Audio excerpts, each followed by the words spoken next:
ठीक है, ये होता है बच्चों आपका सर्वांतर। तो अभी हम लोगों ने पिछले वीडियो में यहाँ तक पढ़ लिया।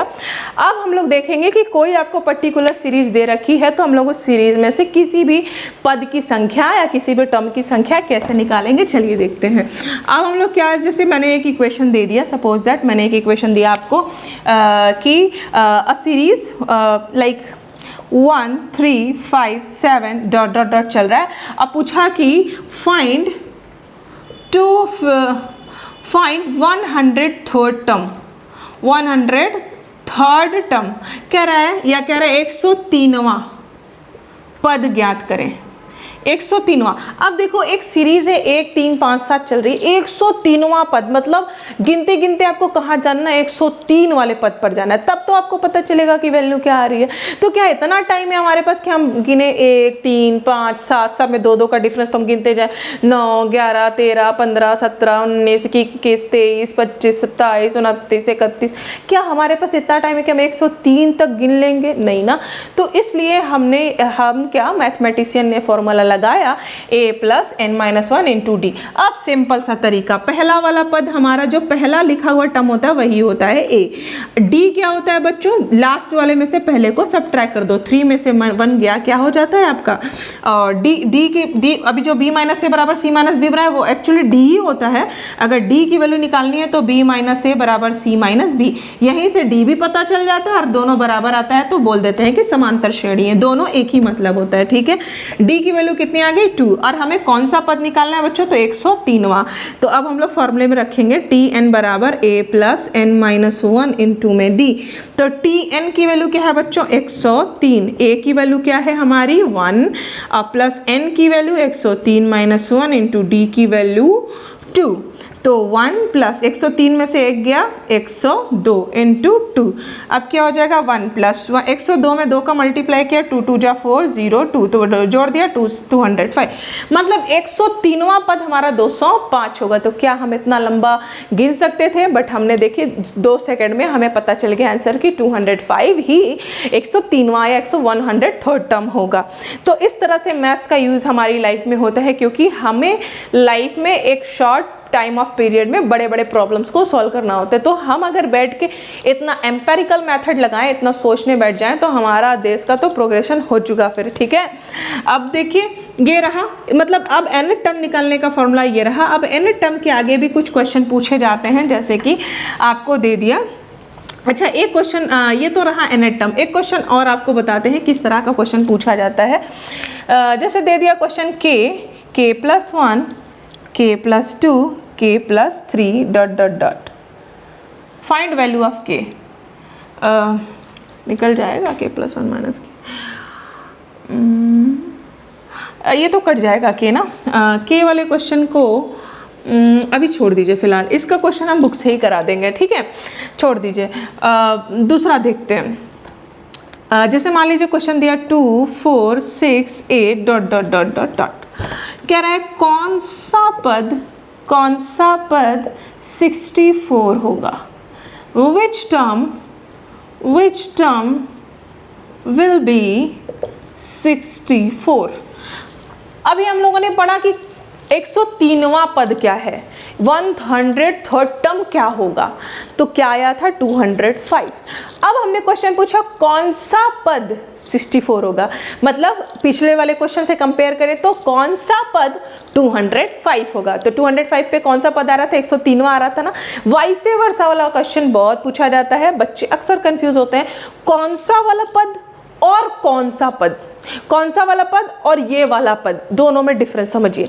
अगर आपको यहाँ पे वहाँ लिख के दे दे, जैसे 64वां पद ज्ञात करिए, 64वां पद क्या होगा ज्ञात करें, तो हम लोग n की जगह 64 रखेंगे, याद रखिएगा। लेकिन अगर क्वेश्चन में बोल दे कौन सा पद 64 होगा, कौन सा पद 64 होगा, विच टर्म लिख दे, तो tn की जगह 64 लिखेंगे। ये एक ट्रिक है, याद रखिएगा। और इस क्वेश्चन में बच्चे मोस्ट प्रोबेबली कंफ्यूज हो जाते हैं सॉरी, समझ में आया। तो अगर आप इस क्वेश्चन को ध्यान से नहीं पढ़ेंगे तो बेशक से आप गलत करके आओगे, इसलिए मेरा ये बताने का मकसद। और जो कुछ क्वेश्चन अभी आपको एक्सरसाइज से क्वेश्चन कराएंगे ही कराएंगे, एक्सरसाइज तो हम लोग पढ़ेंगे, जस्ट एक लिटिल बिट थीम है कि इस चैप्टर में हमें पढ़ना क्या है। और जिस तरह से अगर मेरी आप ये दोनों वीडियो देख लोगे तो आपका अर्थमेटिक प्रोग्रेशन का 80% क्वेश्चन तो ऐसे ही लग जाएगा, ठीक है। अब आ जाइए, मैंने कहा कौन सा पद 64 होगा, तो मैंने क्या लिखा, अभी कौन सा पद पूछे तो हम लोग Tn की वैल्यू रखेंगे। तो Tn की वैल्यू क्या है बच्चों, 64।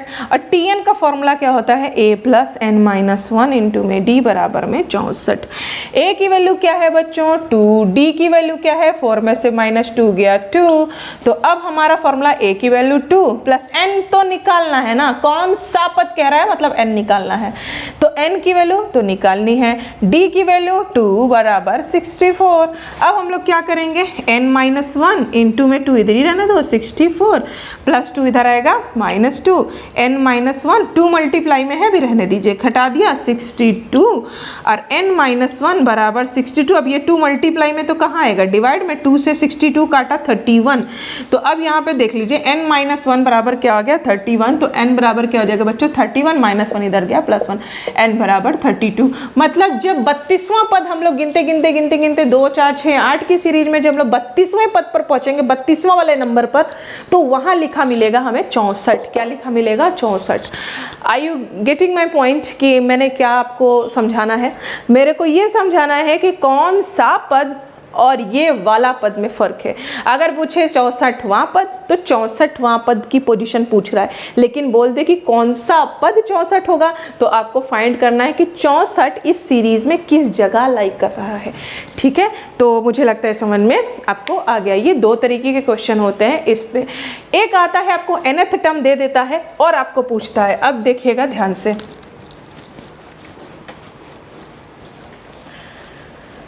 ठीक है। अब देखिए ध्यान से बच्चों, एक और क्वेश्चन दे देता है, लिख देगा Tn, देखिए लिख देगा आपको Tn बराबर 2n + 3, कहेगा find 57th term, find AP and also 57 term. मतलब कि अर्थमेटिक प्रोग्रेशन तो निकालना ही निकालना, सीरीज श्रेणी फाइंड करना है आपको, क्या करना है श्रेणी भी फाइंड करना और उस श्रेणी का 57वां पद निकालना है, 57वां पद।